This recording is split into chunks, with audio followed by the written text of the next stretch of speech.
ഹരി, അന്ന് ഈ സംഭവത്തിൽ ഈ മുരാരി ബാബുവിന്റെ പേര് പുറത്തു വന്ന സാഹചര്യത്തിൽ പ്രതികരണം തേടുമ്പോൾ അദ്ദേഹം പറഞ്ഞത് സത്യം തെളിയും, ഈ വിഷയത്തിൽ താൻ അന്ന് ചെമ്പ് കണ്ടത് കൊണ്ട് തന്നെയാണ് അങ്ങനെ രേഖപ്പെടുത്തിയത് എന്നുള്ളതാണ്. അതായത് സ്വർണം കണ്ടല്ല, ചെമ്പ് കണ്ടു തന്നെയാണ് അങ്ങനെ രേഖപ്പെടുത്തിയത് എന്നുള്ളതാണ്.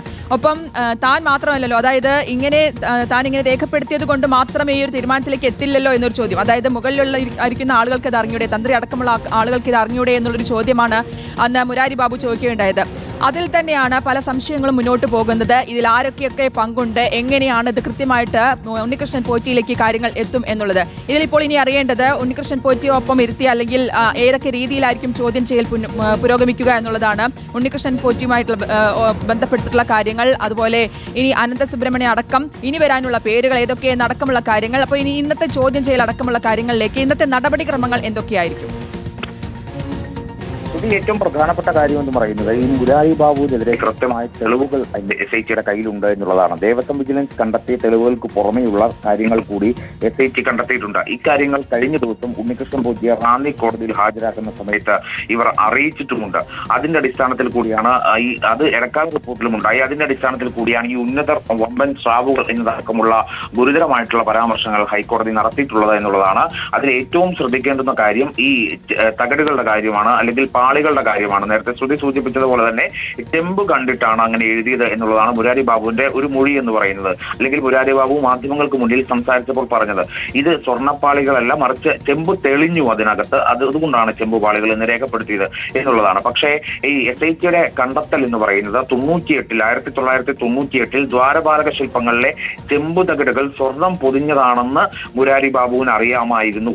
അത് 2019 വെറും ചെമ്പ് തകിടുകൾ എന്നെഴുതി സ്വർണം കിട്ടുന്നതിന് വസ്തുതാവിരുദ്ധമായ റിപ്പോർട്ടാണ് മുരാരി ബാബു തയ്യാറാക്കിയത് എന്നുകൂടിയാണ് ഇതിൽ പറയുന്ന ഏറ്റവും പ്രധാനപ്പെട്ട, ഇടക്കാല റിപ്പോർട്ടിൽ അടക്കം പറയുന്ന ഏറ്റവും പ്രധാനപ്പെട്ട ഒരു പരാമർശം എന്ന് പറയുന്നത്. അത് അറിഞ്ഞിട്ട് പോലും വസ്തുതാവിരുദ്ധമായ ഒരു റിപ്പോർട്ട് മുരാരി ബാബു തയ്യാറാക്കുകയായിരുന്നു. അങ്ങനെ തയ്യാറാക്കാനുള്ള നിർദ്ദേശം, അല്ലെങ്കിൽ അങ്ങനെ തയ്യാറാക്കുന്നതിന്റെ ഉദ്ദേശശുദ്ധി എന്താണ് എന്നുള്ളത് അന്വേഷിക്കുമ്പോഴാണ് മുരാരി ബാബുവിന്റെ കൃത്യമായ പങ്ക് ഇതിനകത്ത് തെളിയുന്നത്.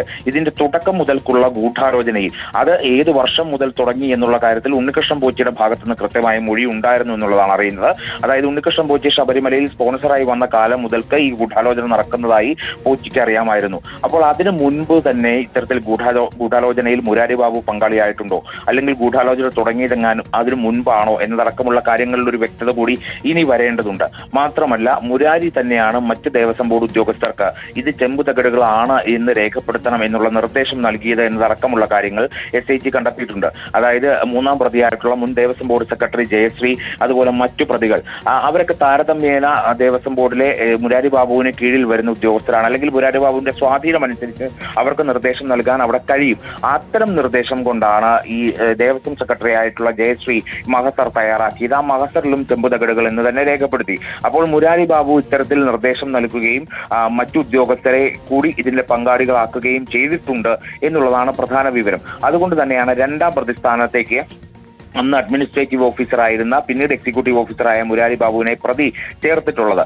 ഇതിൽ ഗൂഢാലോചന കൂടാതെ തന്നെ വിശ്വാസവഞ്ചനയും കവർച്ചയും അടക്കമുള്ള കുറ്റങ്ങൾ കൂടി പ്രതികൾക്കെതിരെ ചുമത്തിയിട്ടുണ്ട്. മുരാരി ബാബു രണ്ടാമത്തെ പ്രതി ആയതുകൊണ്ട് തന്നെ ഈ 3 വകുപ്പുകളും രണ്ടാമത്തെ പ്രതിക്കെതിരെയും ഉണ്ട് എന്നുള്ളതാണ് ശ്രദ്ധേയമായിട്ടുള്ള കാര്യം.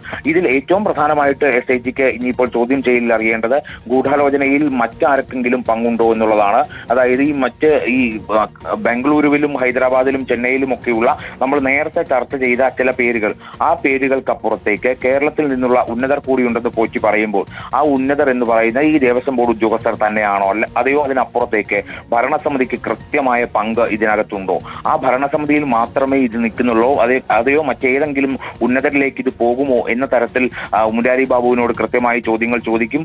അത്തരം വിവരങ്ങൾ കൂടി അറിയാനാണ് ഉദ്ദേശിക്കുന്നത്. മാത്രമല്ല മുരാരി ബാബുവിനെ സംബന്ധിച്ച് എല്ലാവരുമായും ദേവസ്വം ബോർഡ് ഉദ്യോഗസ്ഥരെ മാറ്റി നിർത്താം, അതിൽ ദേവസ്വം ബോർഡ് ഭരണസമിതി, അതുപോലെ തന്നെ കേരളത്തിൽ തന്നെയുള്ള പ്രധാനപ്പെട്ട ചില ആളുകൾ, എല്ലാവരുമായും മുരാരി ബാബുവിന് അടുത്ത ബന്ധമുണ്ട് എന്നുള്ളതാണ് SITക്ക് ലഭിച്ചിട്ടുള്ള വിവരം. അതൊരു സ്വാഭാവികമായിട്ടുണ്ടാകുന്ന പരിചയം എന്നുള്ള നിലയിലല്ല SIT കാണുന്നത്. ഇപ്പോൾ പോറ്റി നേരത്തെ മൊഴിയെടുപ്പിനിടെ അല്ലെങ്കിൽ ചോദ്യം ചെയ്യലിനിടെ പറഞ്ഞിരുന്നു തനിക്ക് അന്നത്തെ ദേവസ്വം മന്ത്രിയായിരുന്ന കടകംപള്ളി സുരേന്ദ്രനെ അറിയാം, അന്നത്തെ ദേവസ്വം പ്രസിഡന്റായിരുന്ന പത്മകുമാറിനെ അറിയാം എന്നതടക്കമുള്ള കാര്യങ്ങൾ പോറ്റി പറഞ്ഞിരുന്നു. പക്ഷെ അറിയാം എന്നുള്ളതിനപ്പുറത്തേക്ക് ഗൂഢാലോചനയിൽ ആരൊക്കെ പങ്കാളികളായിട്ടുണ്ട് എന്നുള്ളതാണ് മുരാരി ബാബു ബാബുവിൽ നിന്ന് ലഭിക്കേണ്ടുന്ന ഒരു വിവരം. മുരാരി ബാബു ഇവരുമായിട്ട് അടുത്ത ബന്ധം പുലർത്തിയിരുന്നു. കേരളത്തിലുള്ള മറ്റു പല പ്രമുഖരായിട്ടുള്ള വ്യക്തികളുമായും മുരാരിക്ക് ബന്ധമുണ്ട്. ഈ ദിവസങ്ങളിൽ, അതായത് ഈ ഉണ്ണികൃഷ്ണൻ പോറ്റിയെ കസ്റ്റഡിയിലെടുത്ത് അറസ്റ്റ് രേഖപ്പെടുത്തിയ ശേഷമുള്ള ഇത്രയധികം ദിവസങ്ങളിൽ ഇവരുമായിട്ടൊക്കെ തന്നെ ബന്ധം പുലർത്തിയിരുന്നു.